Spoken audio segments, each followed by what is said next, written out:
posição dele, em favor da legalidade. As coisas se precipitaram.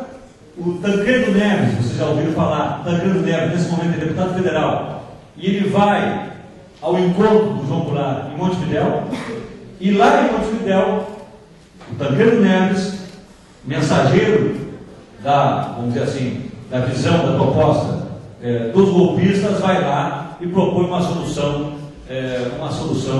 intermediária, uma solução, vamos dizer assim, de não confronto, né, de fazer com que haja um acerto, para não haver um confronto entre aqueles que são favoráveis à legalidade e aqueles que estão não querendo que o presidente agora assuma. Nesse meio tempo, no Rio Grande do Sul, o que nós temos aqui? Nós temos no Rio Grande do Sul o Brizola mobilizando diariamente a população. O Major tinha mencionado que as rádios estavam sendo fechadas porque o candidato derrotado do PTB à presidência da República, naquela eleição em que o João Goulart se elege vice, era o general Lott.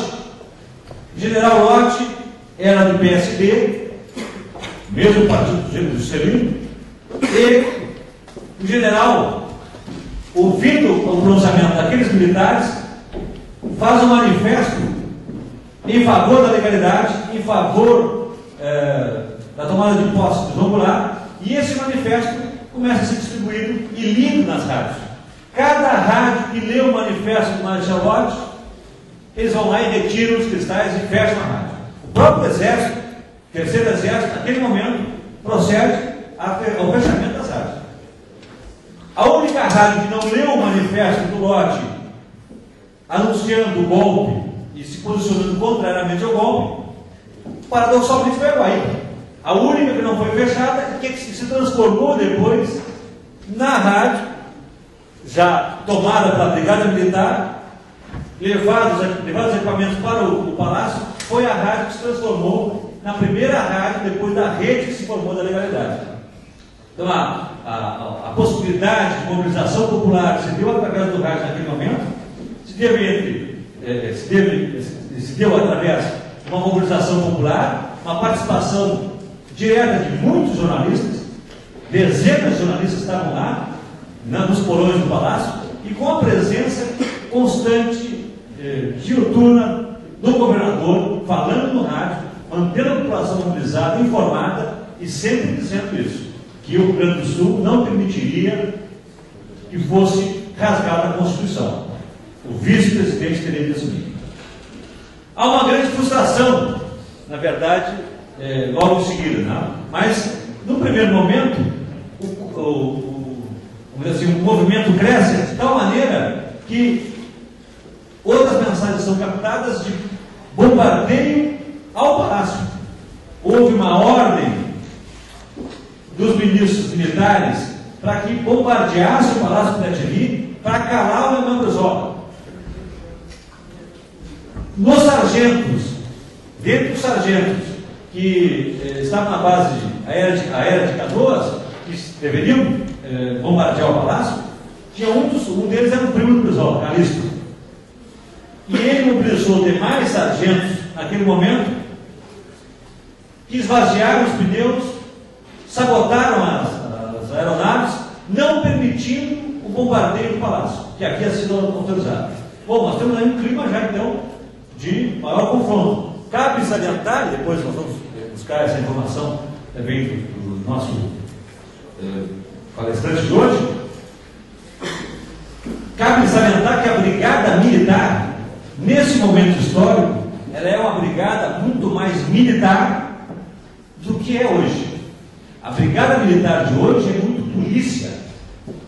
A Brigada Militar de 1960, ela tinha sido equipada, aparelhada, com Flores da Cunha, como um exército para fazer um confronto com os etribares. Ela tinha sido equipada com armamento pesado, ela tinha armamento pesado capaz de fazer um enfrentamento militar. Não era um equipamento militar que pudesse fazer frente ao exército brasileiro, mas era uma brigada militar que tinha armamento pesado.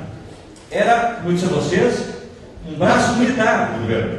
Pois esse braço militar garante, então, que a Rádio Guaíba não saia do ar, faz o cerco dos transmissores, garante que, vamos dizer assim, os pontos-chave ali, como o palácio, fossem protegidos, e no primeiro momento, essa desobediência dos sargentos da aeronáutica, não bombardeando o palácio, cria um outro confronto, um conflito interno dentro do Exército, e agora o Exército, que antes fechava as rádios, começa a se dividir. Internamente nós temos então vários generais do interior do Rio Grande do Sul que são favoráveis à legalidade. O terceiro exército, que é a divisão do exército que abrangia aqui o sul do Brasil, Paraná, Santa Catarina e Rio Grande do Sul, naquele momento histórico, por conta das possíveis guerras de fronteira nossa aqui, era também o exército mais bem, vamos dizer, equipado do ponto de vista numérico. Era o exército de maior número de homens dentro do Brasil. Então também o terceiro exército, no quadro do exército brasileiro, era um exército vigoroso. Era um exército que poderia sim fazer frente às demais divisões do país. Nós temos aí um terceiro exército bem armado, com um contingente, o maior contingente de soldados é o terceiro exército, e nós temos agora então esse impasse, essa divisão interna dentro do terceiro exército. Não sobra nada para me dizer. Daqui a pouco nós vamos ter um momento de crise em que o Brizola não sabe se vai haver o apoio do terceiro exército.